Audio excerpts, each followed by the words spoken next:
градител и булдужер.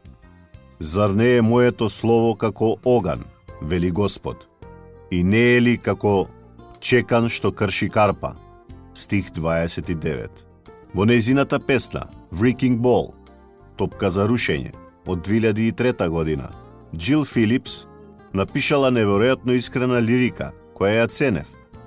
Триумф и трагедија, само Бог може да биде, и градител и топка за рушење. Како и лириката на Филипс, овој цитат од Еремија може да биде тежок.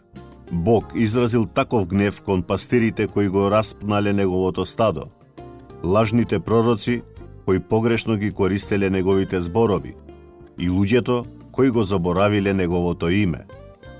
Надежта овде, која не е лесно да се најде, била дека Бог знае дека неговиот збор ќе го расчисти нередот, согорувајќи го ѓубрето и напукнувајќи ги закоравените срца.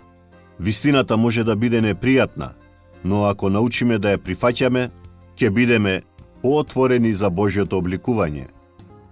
Да го сакаме Богот на огнот и чеканот, значи да го сакаме целиот Бог. Откривајќи дека повеќе ги посакуваме Божјите нацрти и ракотворби од нашите. Нема да сакаме да останеме исти.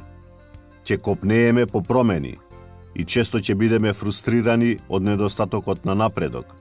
Она што Бог го гледа за нашата иднина, може би не одговара на визијата што ја имаме за нашите животи.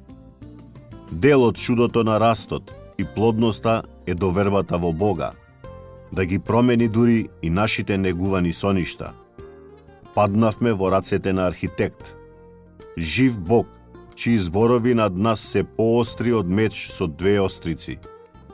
Совршено способен да одвои неред од ремек дело. Еми Клеменс. Додека се молите, понудете му на Бога градежна дозвола да биде и градител и булдожер.